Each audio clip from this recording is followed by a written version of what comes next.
tienen que presentar. Muy buenas tardes, disculpen la tardanza. Bienvenidos a la 10ª sesión del Seminario de Becarios del Instituto de Matemáticas de la UNAM para el semestre 2021. El día de hoy, Pablo César Palomino Martínez nos hablará sobre aplicaciones del álgebra lineal a la teoría de gráficas. Actualmente está concluyendo su licenciatura en Matemáticas aquí en la Facultad de Ciencias y está realizando su tesis de licenciatura bajo la dirección de Gilberto Calvillo Vives. Sus intereses son las matemáticas discretas y la optimización. Hola, buenas tardes. Les agradezco mucho por venir. Disculpen la tardanza. Espero que sea de su agrado la plática. Gracias por tomarse el tiempo y pues, a los organizadores y a los que están grabando también. Entonces, voy a hablar de las aplicaciones del álgebra lineal en la teoría de gráficas. Tiene que ver con lo que estoy trabajando en la tesis de licenciatura. Entonces, a mí me encanta mucho cuando en las matemáticas las cosas se relacionan. Cuando ramas de las matemáticas que aparentemente no tienen nada que ver, al final resulta que se conectan mucho. O sea, todo está relacionado, ¿vale?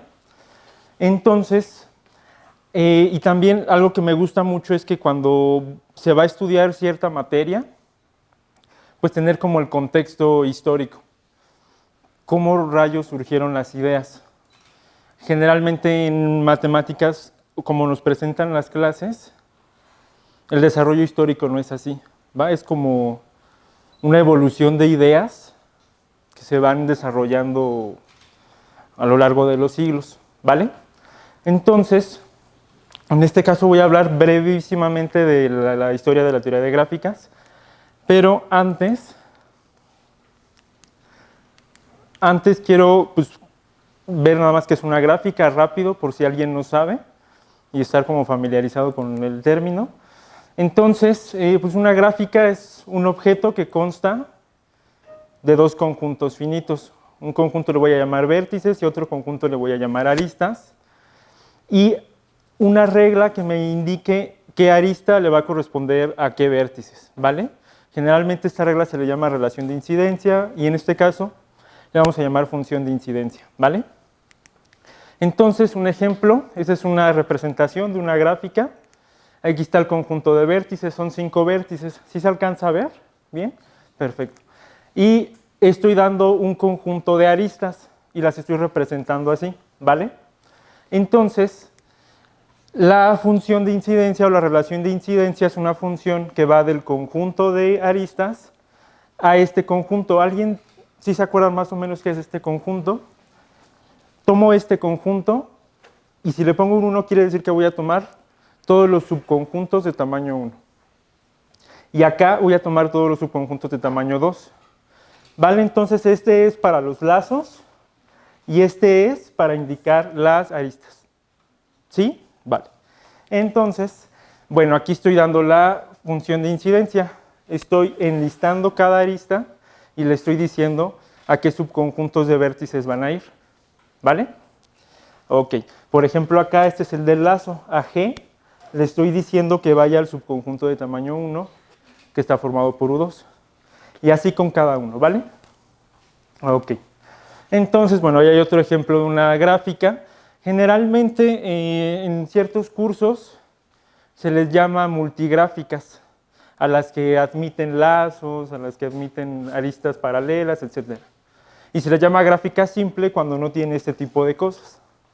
Bueno, pero le vamos a llamar gráfica así a todo esto. ¿Qué otra cosa tenía que decirles? Creo que ya está. Entonces, bueno, ahora sí, vamos con un poco de historia, rapidísimo. Me imagino que la mayoría sabe cómo empezó la teoría de gráficas. ¿Con quién? ¿Con qué persona empezó? Euler. Con Leonardo Euler, perfecto. Entonces, ¿y se acuerdan de la ciudad? Ok, bueno, entonces se preguntarán qué rayos está haciendo Leibniz aquí. Bueno, Gottfried Wilhelm Leibniz, co-creador del cálculo diferencial integral junto con Isaac Newton, para 1680 más o menos, analizando ciertas cosas de su investigación, le manda una carta a otro matemático que se llamaba Christian Huygens. Entonces le dice una frase más o menos así como: no me gusta mucho el álgebra porque no representa ciertas cosas, como la geometría. Pero también necesitamos desarrollar una cierta geometría que se ocupe solamente de la posición. Y en latín se llamaba situs. Leibniz quería un análisis situs en latín, ¿vale? Quería algo, no sabía qué, pero que se ocupara solamente de la posición, de las cosas que están cerca, ¿vale? Muy bien. Entonces estaban esas ideas y se permearon, ¿no?, a lo largo de la historia. Bueno, por otro lado,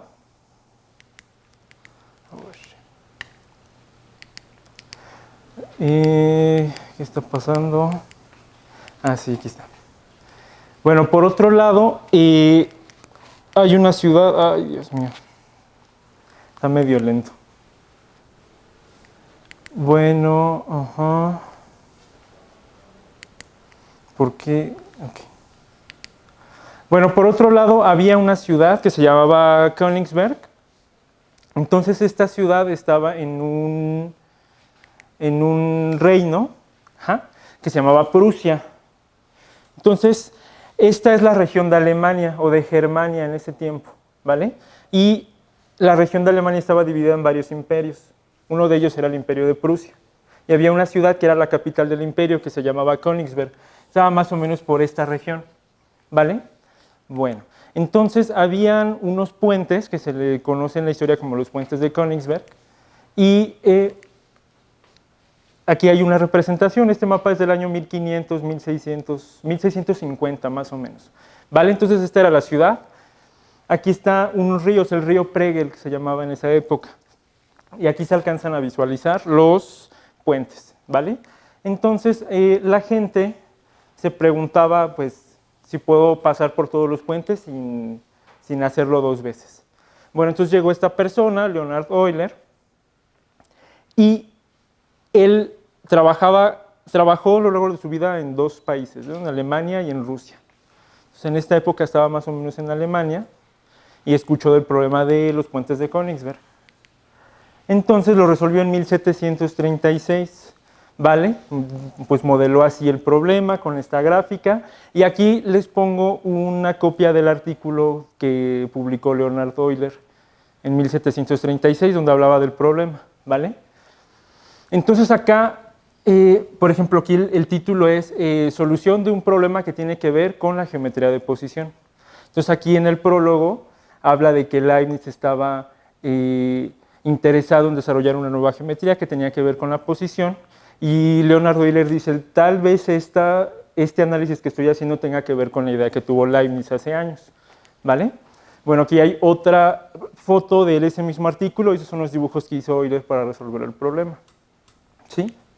Bueno, entonces es la ciudad de Königsberg y actualmente se llama Kaliningrado, después de la Segunda Guerra Mundial, ¿sí? Entonces, bueno, aquí, esta es la Europa actual. Aquí está más o menos cómo están los países actualmente. Y Kaliningrado ahora pertenece a Rusia. El reino de Prusia desapareció después de la Segunda Guerra Mundial, ¿vale? Y este territorio se quedó a Rusia. Bueno, entonces, en la Segunda Guerra Mundial hubo bombardeos en la ciudad y se destruyeron varias zonas, ¿vale? Entre ellas se destruyeron dos puentes del problema de Königsberg, ¿vale? Entonces aquí esta es una iglesia que estaba ahí en la isla, que se ve en el dibujo, quedó bombardeada, y actualmente Kaliningrado se ve así, es una ciudad muy próspera, se recuperaron rápido, y aquí les adjunto, estos son los ríos, que ya no se llama Pregel, se llama Pregolya actualmente, y esa es la islita donde conectaban los puentes, ¿vale? Aquí hay una iglesia, esa iglesia es la que estaba destruida en unas fotos anteriores, pero bueno, la reconstruyeron, ¿no? Y un dato curioso, ¿conocen todos al filósofo Immanuel Kant? Bueno, pues él nació en Königsberg y está aquí enterrado, ahí está su tumba en la iglesia. Bueno, esta es la vista aérea actual. Aquí se ve que faltan los dos puentes, estos fueron los que se destruyeron, ¿sí? Esto lo chequé en Google Maps. Esta es una comparación, esta es una vista como en perspectiva. Y quería mostrarles que en años recientes, bueno, en siglos recientes se construyeron estos puentes. ¿Vale? Entonces una pregunta interesante sería si ahora tiene solución el problema con esos nuevos puentes que construyeron en Kaliningrado. Bueno, ok, entonces sería el álgebra lineal. ¿Qué onda? Pues bueno, vamos para allá. El álgebra lineal es una historia muy larga. No es tan corta como la de la teoría de gráficas, pero quiero hablarles de un tema del concepto de determinante.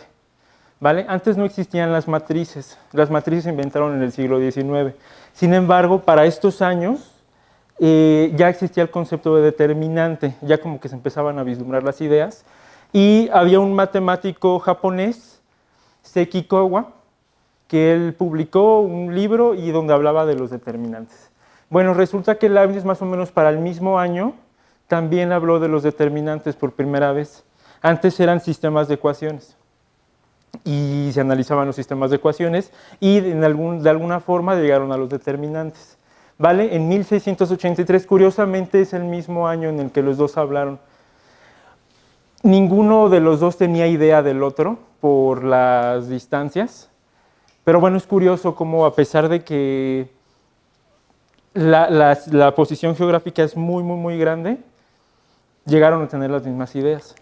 Bueno, entonces había otro matemático, Cauchy, que también desarrolló la teoría de los determinantes. Entonces él habló formalmente en 1812 de los determinantes, definió qué es un determinante, aún sin existir las matrices, ¿vale?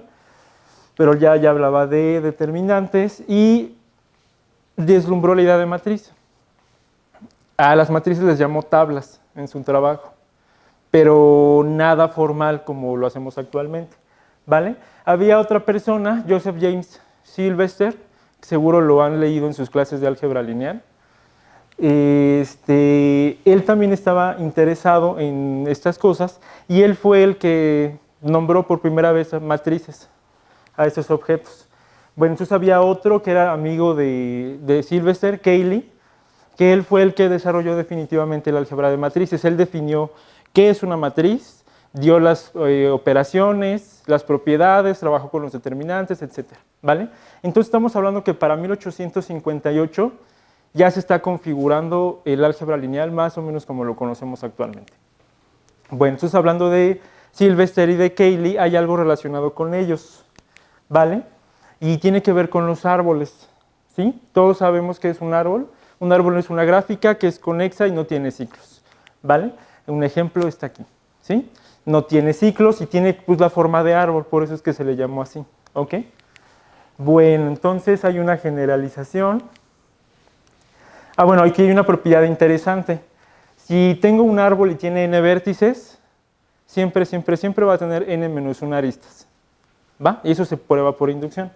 Bueno, aquí por ejemplo tengo 5, 6, 7, 8 vértices y voy a tener 3, 4, 5, 6, 7 aristas, ¿va? Perfecto. Bueno, entonces de hecho es una caracterización. Si tengo una gráfica, me encuentro una gráfica que tiene n vértices y n menos 1 aristas, no le queda de otra más que ser un árbol, ¿va? Ok. Bueno, esto es una generalización. El bosque es una gráfica, no necesariamente conexa, pero que tampoco tiene ciclos. Y se puede ver, pues es como una unión de árboles, ¿va? Ok. Bueno, entonces se puede tener un teorema análogo. Si tengo n vértices en mi bosque, pues tengo n menos k aristas, donde k es el número de componentes conexas que se les llama, ¿sí? Muy bien. Entonces, este señor, volvemos con este señor, y él estaba interesado en aplicar las matemáticas a la química. ¿Se imaginan por qué? Bueno, pues los compuestos se pueden modelar con árboles. Los enlaces son las aristas y los vértices serían los elementos. Bueno, pues, y fue Sylvester el que acuñó por primera vez el término gráfica en sus estudios. Gracias a él le llamamos gráfica, graph en inglés, ¿vale? En otros países o en otros lugares de México se le llama grafo, pero bueno, fue él el primero, ¿va? Ok, y luego Cayley fue el que dijo primero o definió o usó por primera vez el nombre árbol, ¿va? Ok, entonces, y lo hizo porque él estaba interesado en contar cuántos árboles había con ciertas características, ¿va? Y eso tiene que ver con química por los isómeros, las cosas que tienen que ver con el carbón y el hidrógeno. Bueno, pues son árboles, ¿no? Pero había compuestos que tienen la misma composición química, pero se comportaban diferente, así hablando a muy grandes rasgos. Bueno, la razón de eso es la estructura molecular que tiene que ver con los árboles, ¿va? Entonces fue Cayley el primero que lo estudió, y hay una rama de las gráficas, de la teoría de gráficas, que se llama la numeración de gráficas, enumeration graphs, que tiene que ver con esto. Si yo quiero ciertas propiedades, ¿cuántas gráficas va a haber con esas propiedades? ¿Va? Bueno, o sea, aquí hay un ejemplo, tengo 7 vértices. Aquí están los puntitos, sí se alcanza a ver, ¿verdad? Ok, ¿cuántos árboles puedo hacer con estos 7 vértices? ¿Alguien sabe? Tendría que buscar entre todas estas posibles aristas, que es la gráfica completa, ¿va? Ok, entonces aquí tengo la gráfica, y ese es un posible árbol, ¿están de acuerdo?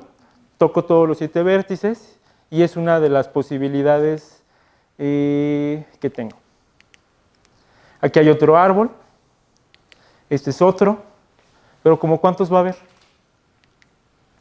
Entonces hay una fórmula que desarrolló Cayley en 1889 y tiene que ver con el número de vértices. Si yo tengo n vértices, entonces voy a tener en total n a la n-2 árboles que utilicen esos n vértices, ¿va? Entonces, pues en particular en la gráfica anterior tengo 7 vértices, entonces va a haber 7 a la 5 árboles, o sea 16.807 árboles posibles, ¿va? Son demasiados. Entonces, por eso es importante las técnicas que se desarrollan en la enumeración de gráficas, porque no puedo contar directamente esta cosa, sería inhumano. Entonces, ¿qué otros métodos puedo utilizar para poder hacerlo? ¿Va? Luego aquí surge otro problema. Ok, imagínate que tengo 4 vértices, y estos son 2 posibles árboles, ¿no? Con los 4 vértices. Bueno, pero, ¿qué tal si yo digo, si me interesa la estructura? ¿A qué me refiero? Es que estos 2 árboles en esencia son lo mismo, ¿no? Nada más muevo este acá y este allá y me queda ese. Pero en la fórmula de Cayley esos se cuentan como distintos. Entonces una pregunta sería, ¿cuántos árboles no equivalentes, entre comillas, hay, dados mi cantidad de vértices? ¿Va? Entonces, por ejemplo, para 4 vértices, antes tengo que hablar de gráficas isomorfas, que es esta idea, ¿no? Estas 2 cosas son isomorfas. Entonces son isomorfas si hay 2 funciones biyectivas entre los vértices y entre las aristas, y que correspondan las incidencias, ¿va? Entonces, y se sabe que solamente hay 2 árboles no isomorfos para una gráfica de 4 vértices. Si usara la fórmula de Cayley, sería 4 al cuadrado, serían 16, tengo 16 árboles posibles. Y de esos 16, solamente 2 no son equivalentes, ¿no? A grandes rasgos. Entonces esa es otra pregunta. Bueno, dada una gráfica, ¿cuántos árboles no isomorfos tiene? Y esa es una pregunta muchísimo más compleja de contestar, ¿va? Entonces, pues este señor fue el que estudió por primera vez esos temas, Camille Jordan. ¿Les suena parecido a mis alumnos de cálculo que están por aquí? Este es el mismo de los Jordan medibles, de los conjuntos de Jordan, y el de las formas canónicas de Jordan, que también tuvieron que ver con álgebra lineal, ¿vale? Entonces, él fue el que estudió por primera vez los automorfismos en gráficas. ¿Qué rayos es un automorfismo? Bueno, pues es de lo que les acabo de hablar.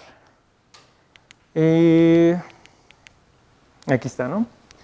Entonces, el automorfismo es esta idea. Tengo una gráfica y como que puede ser isomorfa consigo mismo, en el sentido de que si muevo los vértices, la gráfica que me queda sigue siendo la misma, entre comillas, que la original, ¿sale? Y si sucede eso, se le llama, al isomorfismo se le llama automorfismo, ¿va?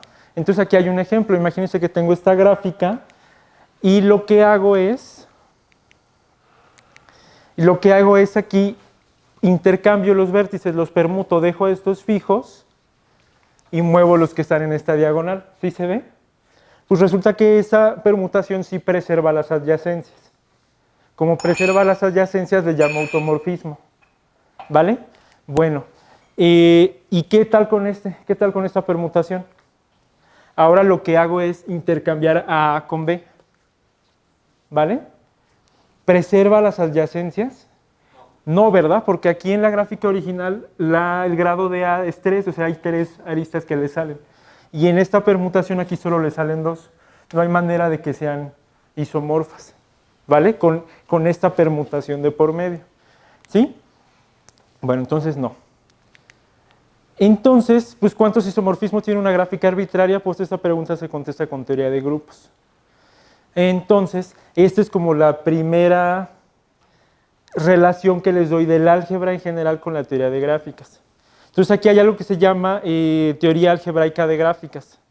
La teoría algebraica de gráficas se divide en 2 partes en esencia. En las técnicas que usan en teoría de grupos para las gráficas y el álgebra lineal propiamente, ¿vale?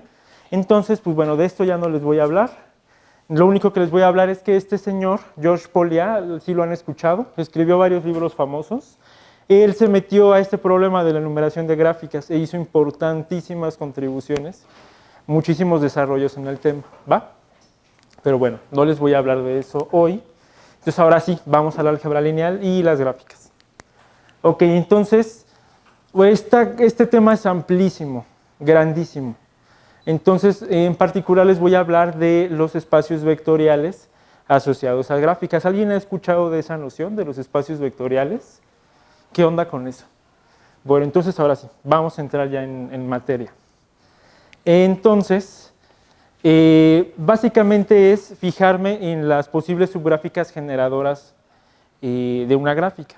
¿Qué es una subgráfica generadora? Pues es simplemente como un pedazo de la gráfica original, ¿va? Entonces aquí está la definición formal y a ese conjunto le voy a poner así, E de G, ¿vale? Entonces, pues para no tener mucho texto, les voy a dar ejemplos. Entonces, imagínense que tienen esa gráfica y yo me pongo a buscar todas las subgráficas generadoras. La primera subgráfica generadora pues sería la que consiste de solo una arista, de esta arista, luego de esta, etcétera, etcétera. ¿Cuántas va a haber? Aquí tengo la lista. Entonces, primero la subgráfica generadora que no tiene aristas, la que tiene una arista. Tiene que haber 4 porque eran 4 aristas originales. ¿Va? Y así voy fijándome en todas las combinaciones posibles, ¿vale? Ese es todo el conjunto posible de subgráficas generadoras. Todas tienen los mismos vértices. Los vértices no los muevo, los dejo fijos. ¿Sí? Ok. Entonces, pues como son combinaciones del conjunto de aristas, pues es fácil deducir que si tengo m aristas, pues voy a tener 2 a la m subgráficas generadoras posibles. ¿Va? Ok. Entonces, pues se define una operación, y es la diferencia simétrica. ¿Todos se acuerdan de la diferencia simétrica de teoría de conjuntos? Tengo 2 conjuntos, y la diferencia simétrica de esos 2 conjuntos va a ser los elementos que están aquí, pero no acá, y los que están acá, pero no en el primero, ¿va? Bueno, ¿cómo aplico esto? Pues en las aristas, ¿va? Tengo aquí un ejemplo. Imagínense que agarro esta gráfica, esta se le llama la rueda, pues porque es como una rueda y aquí están los rines y así, ¿no? Va, ok. Entonces, pues me agarro 2 posibles subgráficas, que serían estas. Me agarro esta con esta y las opero con la diferencia simétrica. Entonces me fijo en qué aristas coinciden y si coinciden las quito, ¿va? ¿Cuáles son las que coinciden? Esta está aquí y la quito. Y lo mismo con estas, ¿no? Y lo quito. Y todo lo demás lo preservo. Entonces ya definí una operación entre 2 subgráficas generadoras de una original, ¿va? Ok, pues resulta que eso es un espacio vectorial sobre el campo Z2, ¿va? ¿Se acuerdan de Z2? Es el conjunto que solo consiste del 0 y el 1 y con pues las reglas, ¿no? 0 más 1 es 1, o sea, lo importante es que 1 más 1 es igual a 0, ¿va? Y eso modela la diferencia simétrica. Es como 1 más 1, 0. ¿Va? Más o menos así. Bueno, entonces, pues bueno, aquí necesitamos nuestros conocimientos de álgebra lineal. ¿Qué dimensión tiene el espacio de subgráficas generadoras. Tiene M, ¿por qué? ¿Cuál sería una base? Pues el que consiste, la que consiste de todas las aristas, ¿no? Con esas puedo generar todas las subgráficas posibles. Entonces, pues tiene dimensión M. Entonces, si un espacio vectorial tiene dimensión M, pues es isomorfo a su campo multiplicado M veces, ¿no? Entonces, el espacio de aristas lo puedo ver como un Z2 a la M. ¿Qué implicaciones tiene eso? Pues que lo puedo ver a las subgráficas como vectores de tamaño M y que solo tienen entrada 0 y 1. Lo que estoy haciendo es codificando las subgráficas. Y gracias a esa codificación puedo manejar un poco más fácil los elementos de este nuevo espacio vectorial. ¿Va? Entonces les pongo aquí ejemplos. Otra vez regresamos a esta gráfica. Entonces, esta gráfica aquí tiene su correspondiente vector. Tengo 4 aristas posibles. Entonces tiene tamaño 4. Entonces me doy cuenta que solamente falta la primera arista, entonces le pongo un 0 y como aparecen las demás les pongo un 1. ¿Sí? Va, no es tan complicado, no es lo mismo, el mismo razonamiento con esta. Entonces las operaciones se preservan. ¿En qué sentido? Tengo aquí la diferencia simétrica de esas dos subgráficas, ¿va? Me da este triangulito, ¿ok? Bueno, entonces calculo sus vectores correspondientes y hago esta suma. Esa es la suma que se hace en el campo Z2, o sea, es la suma módulo 2, ¿no? Entonces, pues tengo aquí, por ejemplo, ¿dónde coincide aquí? 1 más 1, 0, en la tercera entrada. Entonces, tengo que la suma de esos dos vectores me da este vector. ¿Será que este vector coincide con esta subgráfica?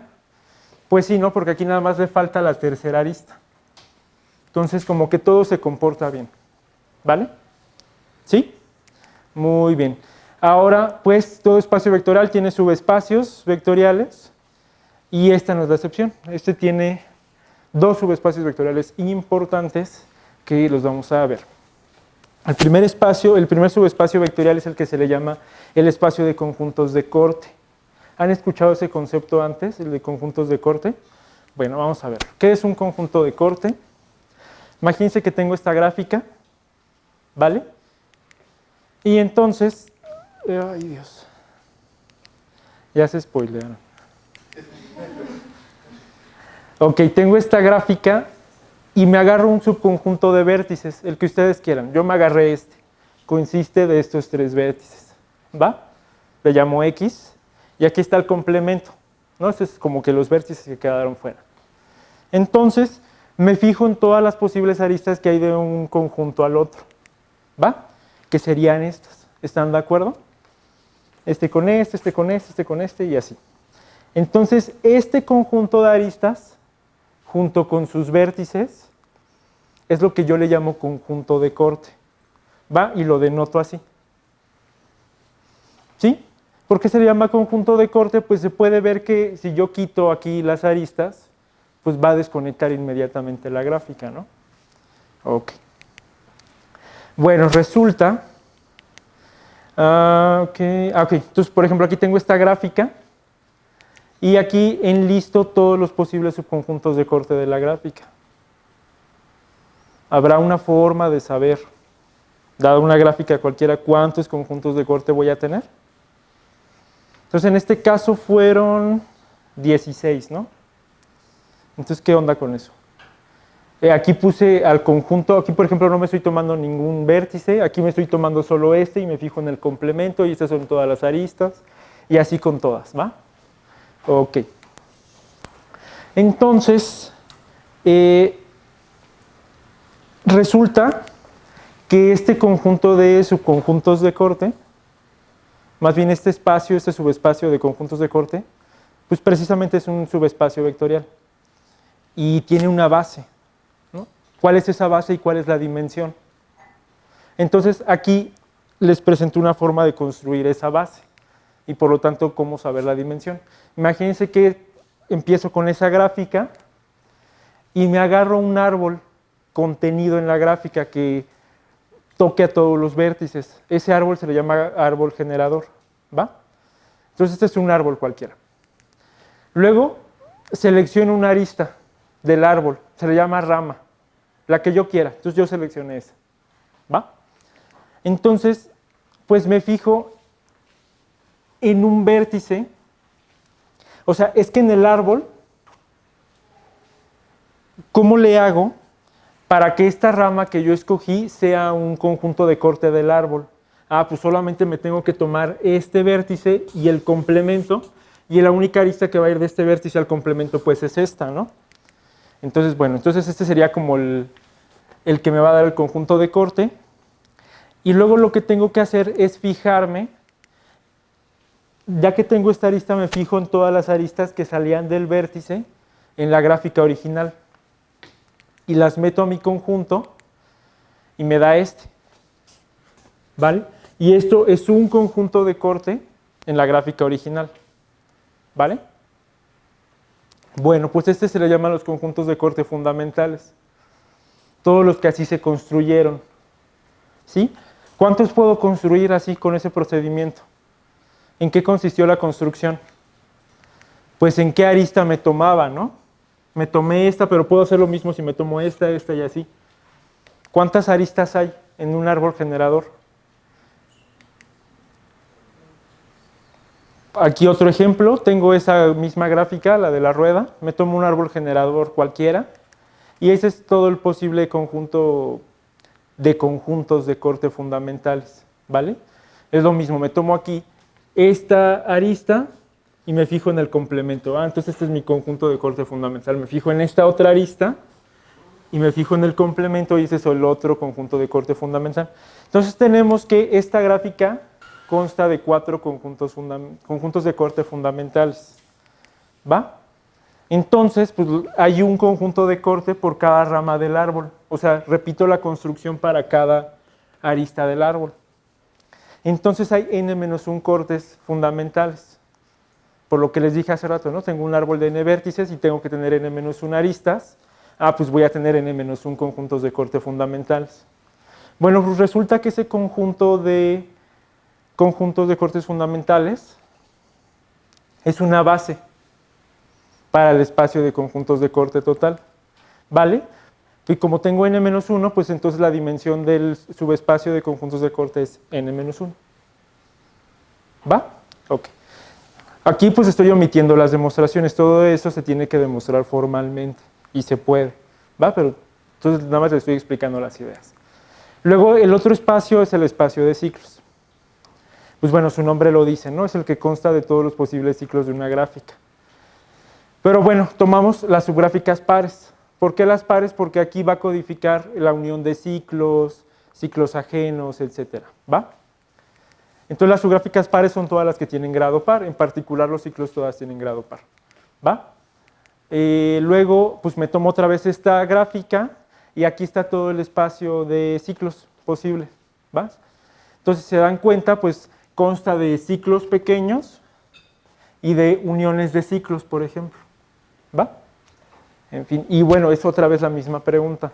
¿Qué dimensión tiene este subespacio? ¿Cómo puedo construir una base? Bueno, pues es la misma idea. Me tomo la misma gráfica de hace rato, el mismo árbol generador, y ahora cómo construyo los ciclos fundamentales relacionados con este árbol. Bueno, pues una observación previa es que si yo tengo un árbol generador y yo le inserto cualquier arista fuera del árbol, ¿qué pasa? Se forma un ciclo. Entonces, ¿cuántos ciclos voy a tener? Pues uno por cada arista que no está en el árbol. Y esos ciclos son los ciclos fundamentales. ¿Va? Entonces tengo este árbol, me agarro esta arista, la meto, y pues este es el ciclo que se forma, y ese es el que le llamo ciclo fundamental. ¿Va? Entonces otra vez, aquí está otro ejemplo, tengo mi misma gráfica con este árbol generador, y estos son todos los posibles ciclos fundamentales. ¿Va? Y es la misma construcción, ¿no? Me agarro una arista que no está en el árbol y cierro un ciclo, y así lo hago para cada arista que no está en el árbol. Entonces pregunta, ¿cuántas aristas? Si tengo un árbol, tengo una gráfica de m aristas y n vértices. Tengo un árbol, va a tener n-1 aristas.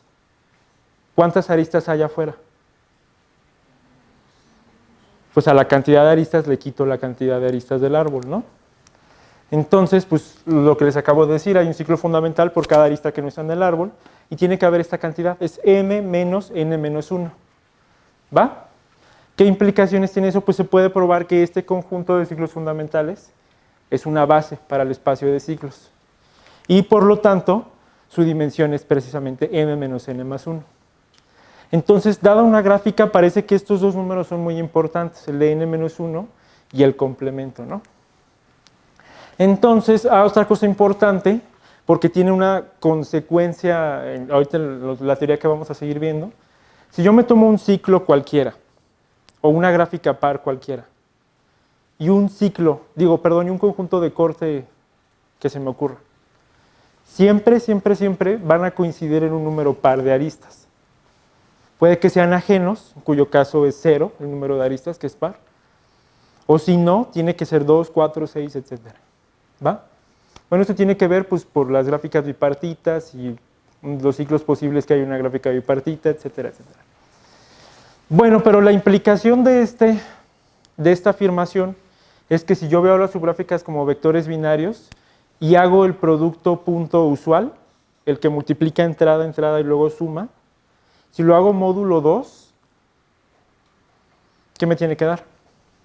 Pues me tiene que dar 0, ¿va? Porque aquí nada más es 1 por 1, 1 por 1, una cantidad par de veces, esto estoy sumando 1, una cantidad par de veces, me va a quedar 1 más 1 al final, pues eso me va a dar 0. Entonces, en este campo, en Z2, tengo que son complementos ortogonales, ¿va? Que un conjunto de corte es ortogonal a un ciclo y viceversa, ¿no? Un ciclo es ortogonal a un conjunto de corte módulo 2, ¿va? Entonces, bueno, ¿qué rayos, no? ¿Qué tiene que ver eso? ¿En qué se podría aplicar? Bueno, entonces ahora ya vamos a empezar un poquito más del álgebra matricial aquí en gráficas. ¿Todos han escuchado de la matriz de incidencia? Tengo una gráfica y entonces voy a asignarle una matriz. Entonces la matriz va a consistir, va a ser una entrada 1. Bueno, a ver, mejor les doy un ejemplo. Tengo esta gráfica, ¿va? Entonces voy a armar una matriz que tenga tantos renglones como vértices y tantas columnas como aristas. Y voy a poner, aquí tengo, ¿no? Tengo mis vértices y mis columnas, ¿va? Entonces aquí tengo la correspondencia, ¿no? Esta es la columna que le corresponde a la arista A y así sucesivamente, ¿no? Entonces, en cada entrada voy a poner un 1 si la arista correspondiente incide en el vértice correspondiente. Entonces, por ejemplo, la arista A solo incide en B1 y en B4, entonces nada más tiene que tener un 1 en esas entradas respectivas. Un 1 y... chale. Bueno, está mal, olviden. O sea, aquí se me cuatrapearon aquí los índices, ¿no? O sea, el nombre de las aristas. Por ejemplo... Sí, perdón. A tiene que estar aquí, B tiene que estar aquí. O sea, hay que permutar. Chin. Entonces,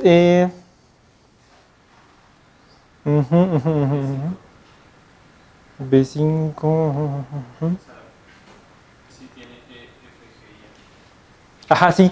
Lo que pasa es que esta columna debería ser la de B, ¿no? Porque B incide en 1 y en 2. Esta columna debe ser la de C. Esta columna debe ser la de D. Y la de D tiene que ser la columna de A. ¿Va? Entonces ahí se me cuatrapearon el nombre. Bueno, pero esas sí están bien. Por ejemplo, la arista E incide en el vértice 1 y en el vértice 5, entonces tiene que tener 1 y un 1 acá. Y así con todas estas, ¿no? La F incide en el vértice 2 y tiene un 1 en el vértice 5 y así sucesivamente. ¿Va? Bueno. Entonces, pues, ¿qué propiedades tiene esa matriz? Bueno, para empezar, la más importante es que esas matrices codifican la gráfica completamente, todo el comportamiento, ¿no? Y bueno, ¿qué comportamiento también codifican? Pues se puede deducir lo siguiente. El primero, ¿no? ¿Se acuerdan qué es el kernel de una matriz o una transformación lineal? Sí. que es el conjunto de vectores que anulan la matriz, ¿no? Ok, bueno, otra observación es que estos vectores, cada renglón es un vector que representa un conjunto de corte de la gráfica, ¿va? Porque aquí están todas las aristas que inciden en el vértice 1. Entonces, si los quito, pues es un conjunto de corte. Entonces, si yo lo multiplico por un vector, se puede probar que ese es el producto de cada renglón por el vector. Y va a ser 0 siempre que el vector represente un ciclo, por lo que acabo de probar, porque el ciclo era ortogonal, el conjunto de ciclos era ortogonal al conjunto de conjuntos de corte. Bueno, el caso es que se tiene esta afirmación, ¿va? Entonces, el conjunto de vectores que anulan la matriz, pues es el que consiste de todos los ciclos posibles, ¿va? Ahora, si yo volteara la gráfica, si yo volteara la matriz, que es la matriz traspuesta, el generado por todos estos vectores, que serían los vectores columna, me va a dar todo el espacio de conjuntos de corte, ¿va? ¿Qué importancia tiene eso? Pues puedo deducir que el rango de esta matriz pues es precisamente la dimensión del espacio de conjuntos de corte, o sea, n-1. Y la nulidad de la matriz pues es m menos n más 1, ¿va? Por lo que acabo de probar. Ok, entonces, ¿qué pasa con los árboles?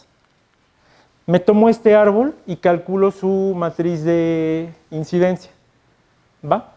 Pues lo que acabo de probar es que siempre va a tener rango n-1, ¿va? Entonces aquí está. Bueno, pero a ver qué pasa si yo le quito. ¿Qué tamaño tiene esta matriz en particular? Pues tiene 3 por 2. Y su rango, por este teorema, tiene que ser 2. Si yo le quito un renglón, me va a quedar una matriz cuadrada. ¿Va? Eso siempre pasa para los árboles con la matriz de incidencia.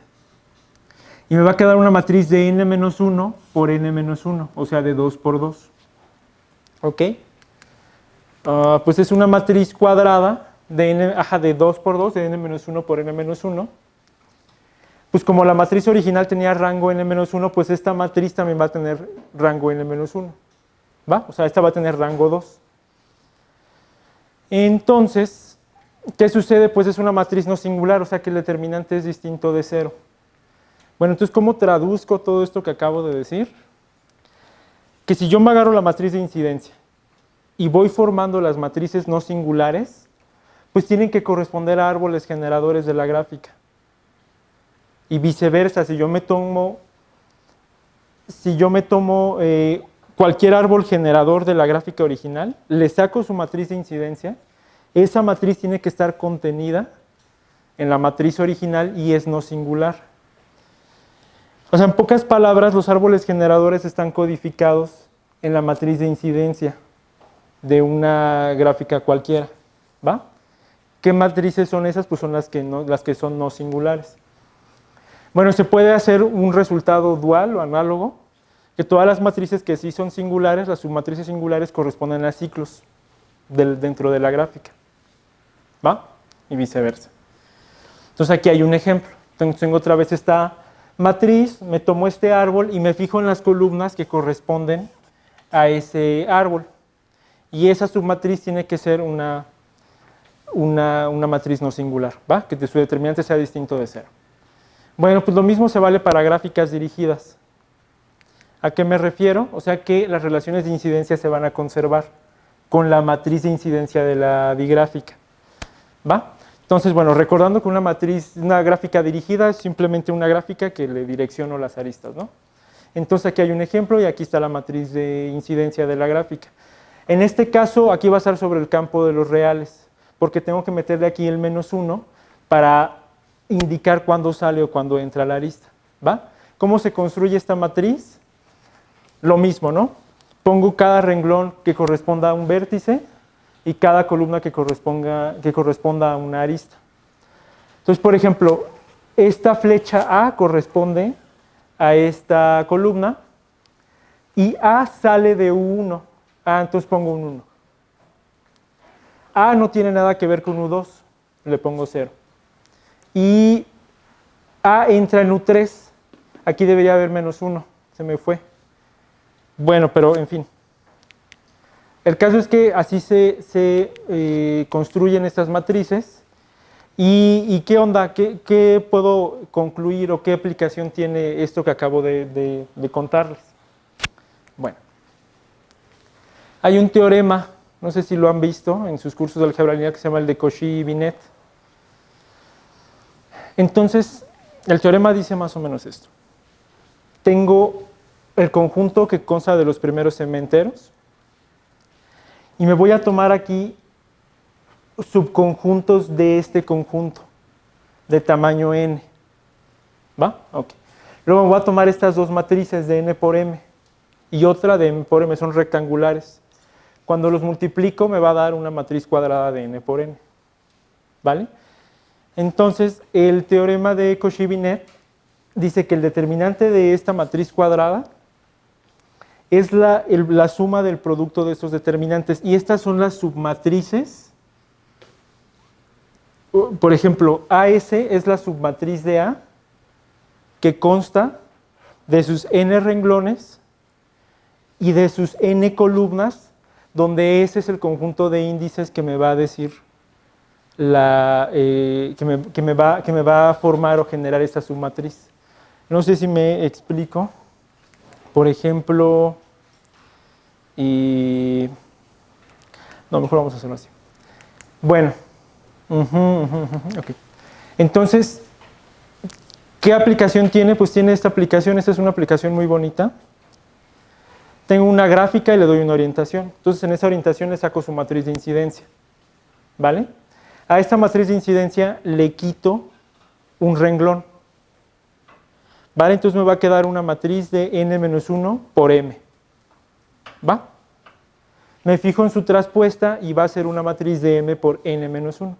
Entonces, cuando yo multiplique estas dos matrices, va a ser una matriz de n-1 por n-1. ¿Va? Entonces, ¿qué pasa si yo aplico a este determinante de esta matriz el teorema que acabo de ver, el de Cauchy-Binet? ¿Cómo van a ser estas submatrices? Pues van a ser submatrices de tamaño n-1 por n-1. ¿Vale? Ok. Entonces, y aquí, bueno, aquí hay otra aplicación. También hay un teorema importante que tiene que ver con investigación de operaciones, que es el de las matrices totalmente unimodulares. ¿Han escuchado ese término? Esta matriz, toda matriz de incidencia de cualquier digráfica es una matriz totalmente unimodular. Eso significa que cualquier submatriz cuadrada que yo me tome tiene de tres sopas. Que su determinante sea 1, que su determinante sea menos 1 o el determinante sea 0. Eso tiene también otras importantes aplicaciones en otras ramas de las matemáticas. Entonces, los determinantes que me van a quedar aquí, aplicando el teorema de Cauchy-Binet, van a ser 1, menos 1 o 0, cualquiera de estas dos, ¿vale? Y pues aquí esta submatriz, como estoy jugando con la traspuesta, pues va a tener su submatriz traspuesta correspondiente. O sea, el caso es que si este determinante es 1, para las matrices de incidencia, este también es 1. Si este es menos 1, este es menos 1. O sea, el producto va a ser 1. O sea, no queda de otra que este producto sea 1 o 0. ¿Sí me explico? Cuando aplico esta fórmula en este determinante. Es 1 o 0. ¿Va? Entonces, pero yo les acabo de mencionar que cualquier matriz o cualquier submatriz no singular corresponde a un árbol generador. ¿Vale? Entonces, en este producto, las cosas que me den 1, las submatrices que me den 1, son las que correspondan sus columnas a árboles generadores. ¿Vale? Y bueno, y aquí no, si este producto me da 0, pues no me importa. El caso es que me va a quedar una suma de puros unos. 1, 1, 1, 1, 1, 1. ¿Cuántos unos voy a tener? Pues tantas como submatrices no singulares tenga. O en otras palabras, en un lenguaje de gráfica voy a tener tantos unos como árboles generadores posibles tenga la gráfica. ¿Sí? Y ese es el gran teorema. El número total de árboles generadores de una gráfica cualquiera está dado por un determinante de esta matriz. ¿Sí? Entonces, esa es una aplicación muy bonita porque tengo mi gráfica, es una cosa, un concepto combinatorio, y mediante razonamientos, lo de los espacios vectoriales, las matrices de incidencia, etcétera, etcétera, etcétera, estoy conectando aquí el álgebra lineal con un problema de gráficas. El problema original sería, dada una gráfica cualquiera, ¿cuántos árboles generadores tiene? Ah, pues te lo contesto con álgebra lineal. Calcula ese determinante. ¿Vale? Entonces, bueno, aquí hice un ejemplo. Esta es una gráfica famosa, la de Petersen. Entonces, lo que hice fue dirigirla. ¿Vale? Y, bueno, no me dio tiempo de pasar a la computadora esa matriz porque es grandísima. La gráfica de Petersen tiene 10 vértices y va a tener 15 aristas. Entonces va a ser una matriz de 10 por 15. ¿Va? Bueno, aquí ya la calculé en otro momento. Entonces lo que hice fue quitarle este último renglón. ¿Vale? Y luego calculé la traspuesta y lo multipliqué. Bueno, entonces me dio, este es el producto, ¿no? De la matriz en el último renglón por su traspuesta y me da esta otra matriz. También está muy grande y no la metí a la computadora. Bueno, entonces en una computadora pueden calcular ese determinante si les da mucha flojera. El determinante resulta que da 2000. Conclusión, pues la gráfica de Petersen tiene exactamente 2000 árboles generadores. Y así. Bueno, entonces esta es una pequeña probadita de la relación del álgebra lineal con la teoría de gráficas. Hay todavía muchísimo más y es todavía lo que sigo aprendiendo. Nada más para concluir, quería hablarles de estos señores. El primero de aquí es Kirchhoff, lo han escuchado en física, Gustav Kirchhoff. Él fundó, es uno de los padres del análisis de las redes eléctricas en física. Entonces, de hecho, hay 3 leyes que tiene Kirchhoff, son las leyes de Kirchhoff. Las 2 primeras tiene que ver con, la primera tiene que ver con la corriente que pasa por una red eléctrica y la segunda tiene que ver con el voltaje. Bueno, la primera ley de Kirchhoff se puede modelar con la matriz de incidencia de una gráfica. Una red eléctrica la puedo traducir como una gráfica y puedo resolver el problema de encontrar las corrientes utilizando la matriz de incidencia. ¿Vale? Pero bueno, en la época de Kirchhoff no existían todavía las matrices, él trabajaba con puros sistemas de ecuaciones y a él le interesaba pues trabajar eficientemente. ¿Cuáles de esas ecuaciones son linealmente independientes? O sea, descarto todas las linealmente dependientes. Entonces, pues hizo un análisis parecido a lo que hicimos, a su modo, y, por ejemplo, probó que la matriz de incidencia, bueno, en su lenguaje, que hay n-1 sistema, hay n-1 ecuaciones linealmente independientes. Y, bueno, eso le ayudó a resolver los problemas con los que estaba trabajando.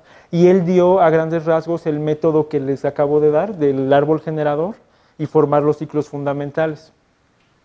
¿Vale? Entonces fue el que empezó con la teoría de gráficas, con álgebra lineal, se podría decir, uno de los pioneros. El segundo es Poincaré, igual es muy famoso en topología algebraica, ecuaciones diferenciales, etc.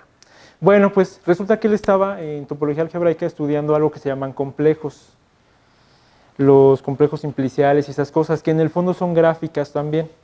Bueno, a él se le ocurrió la idea de la matriz de incidencia. Él fue el que estableció por primera vez, dada una gráfica, le voy a asignar esta matriz. Bueno, entonces, esta tercera persona es Oswald Veblen.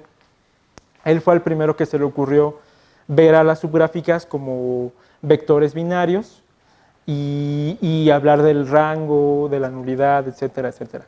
Ya para la época de Veblen, era 1910, 12, ya el álgebra lineal ya se parecía más o menos a lo que trabajamos en la actualidad. Bueno, la cuarta persona es Whitney. Whitney en 1933 estaba estudiando las gráficas planas y él estaba buscando una forma combinatoria de caracterizar las gráficas planas. Entonces, a grandes rasgos, Whitney usó los conceptos de rango y de nulidad, los que acabamos de ver, para poder caracterizar a las gráficas planas y sus duales, etcétera, etcétera. Y otra importante contribución de Whitney es la de los matroides. No sé si han escuchado de ese concepto. Los matroides es una estructura matemática que codifica las relaciones de incidencia que acabamos de ver. O sea, esto que tiene que ver de las matrices de incidencia, las bases, los árboles generadores, etcétera, Whitney lo generalizó para conjuntos arbitrarios. Entonces dijo, tengo estos dos conjuntos y cumplen ciertas cosas, le voy a llamar un matroide. Y el caso es que eso generaliza las relaciones del álgebra lineal con la teoría de gráficas. Y la última persona es George Dantzig. Él fue el creador de la programación lineal y el que inventó el método simplex que se ve en investigación de operaciones. Bueno, ¿por qué les platico de todos ellos? Lo que les acabo de platicar son como las primeras ideas que son como las ideas que están de base para todo lo que se desarrolló después, en el siglo pasado. Temas como la optimización combinatoria, que son, tengo ciertos problemas de optimización, de investigación de operaciones, y los modelo con gráficas o con matroides. Y eso se le llama optimización combinatoria. Entonces, por un lado ya tengo toda mi teoría de álgebra lineal y teoría de gráficas, resuelvo aquí y luego lo traduzco a mi problema de programación lineal. Entonces, las ideas que les acabo de platicar son como las antecedentes de todo lo que se empezó a desarrollar. Etcétera. Es la optimización discreta, la programación lineal discreta, etcétera. ¿Vale? Y bueno, nada más por último, ahora sí ya para terminar, estoy haciendo mi tesis de licenciatura con el doctor Gilberto Calvillo Vives, es el que está aquí. Él es investigador del Instituto de Matemáticas de Cuernavaca y el Instituto de Matemáticas de Cuernavaca está trabajando por impulsar la aplicación de las matemáticas. Y el doctor Calvillo, junto con otros investigadores, con su equipo de investigadores, están pues trabajando y desarrollando proyectos donde se apliquen las matemáticas en la vida real. Él se ocupa de cosas de optimización combinatoria, de finanzas, etcétera, etcétera. Y el Instituto de Matemáticas de Cuernavaca está creciendo bastante. Se inauguró hace un tiempo reciente un nuevo edificio y el laboratorio de aplicaciones de las matemáticas. Entonces, pues es un edificio muy grande, tiene todo el equipo de nueva generación y pues el chiste es que poco a poco haya más gente que se interese en las matemáticas aplicadas.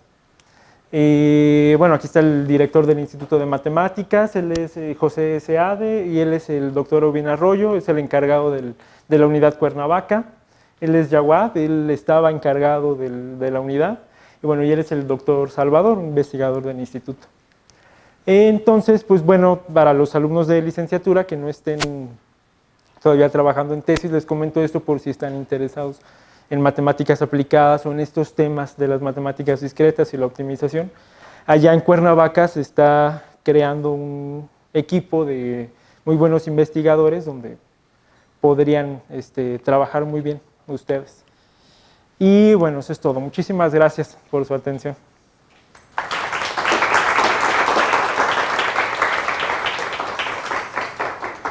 Tenemos preguntas para Pablo. Si tienes, por ejemplo, la matriz de incidencia de una gráfica, Uh-huh. pues igual puedes, bueno, en general pues no es cuadrada, pero puede formar una matriz cuadrada con el truco de transponerla y Ajá, exacto. ¿Hay alguna interpretación, por ejemplo, de los valores propios de esta gráfica? Sí, tiene que ver con la teoría espectral de gráficas. Eso todavía todavía lo estoy estudiando a detalle, pero sí tiene una interpretación, tiene que ver con una matriz que se llama la matriz laplaciana. Y bueno, eso tiene otras consecuencias. Pero sí, todo eso tiene interpretación.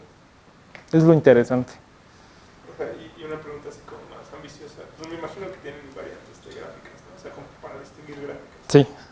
Y pues por lo que dijiste, como que suena que toda la teoría de gráficas se puede retraducir de manera equivalente a la álgebra lineal. Entonces, pues debería de ser sí.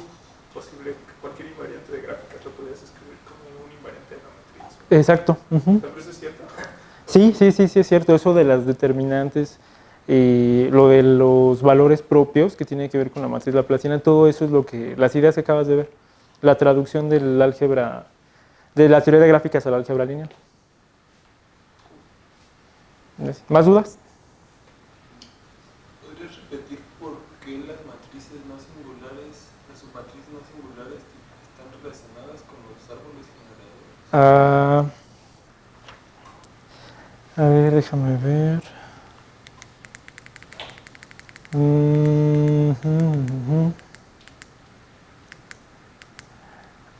Ok, está aquí. Tienes tu matriz. Bueno, para empezar, analiza los árboles. Los árboles tienen una matriz asociada. Y si tiene mi árbol n vértices, pues el rango de la matriz asociada pues es n-1. Ya está. Bueno, entonces es una matriz. Bueno, y aparte, ¿cuántos vértices, cuántas aristas tiene un árbol? Déjenme, voy a escribir mejor. Todo árbol.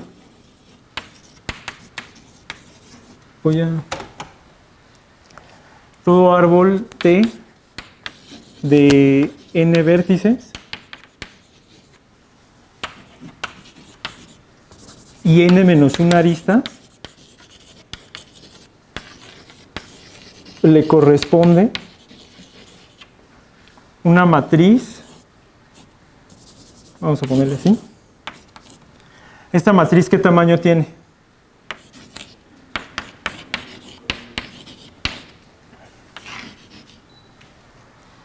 Ok. Entonces, si yo le quito un renglón, llámale así, ¿qué tamaño va a tener? Este. Entonces, una matriz cuadrada, vamos a ponerlo así, una matriz cuadrada de n-1 por n-1. Ajá. Y aparte tengo que su rango, por lo que probé, es n-1. ¿Qué significa eso? Una matriz cuadrada donde el tamaño es igual al rango. ¿Pero por qué el rango no disminuye cuando le borras un rango? Porque se probó, porque eso es en general. La matriz así, esta,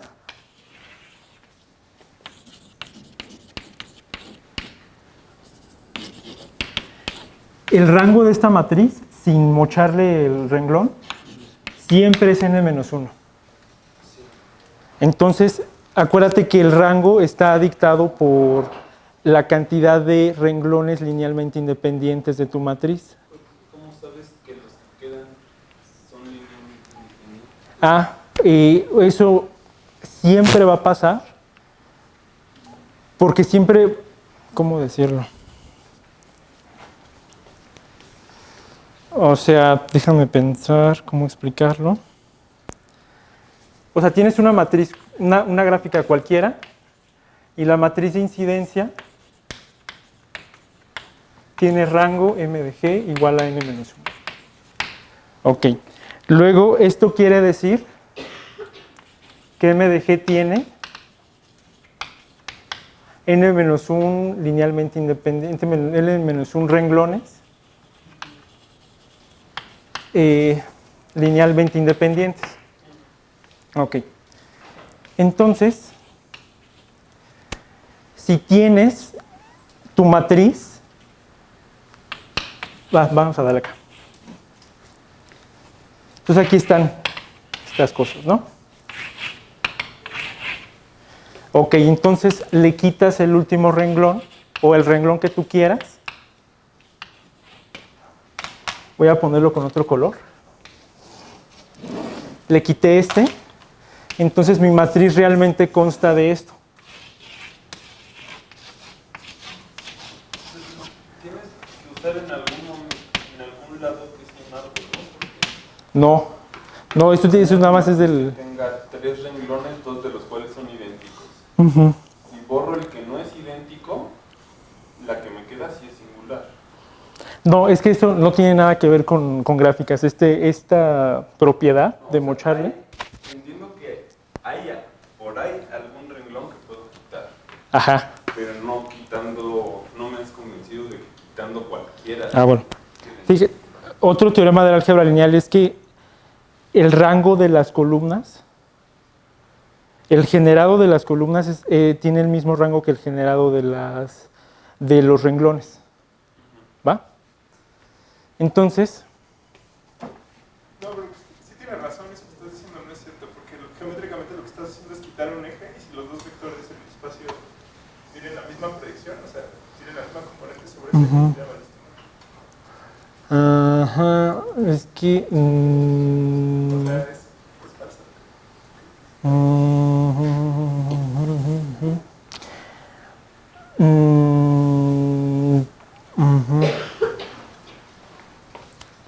Ajá.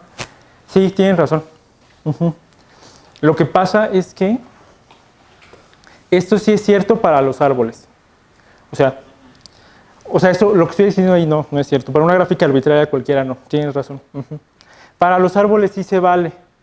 Porque pues es una matriz cuadrada y...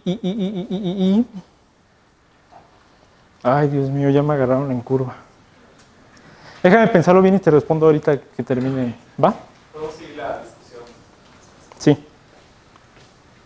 Yo creo que agradecemos a Pablo. Gracias. Ahorita lo discutimos. Muchas gracias. Va, gracias. Les recordamos que el seminario de becarios es todos los miércoles del semestre. El próximo miércoles, 30 de octubre, Berta Rubí Pantaleón Mondragón nos hablará sobre foliaciones sobre el plano proyectivo usando el esquema de Hilbert de puntos. Muchas gracias por asistir y continuamos la discusión de este problema y más cosas en el café. Muchas gracias.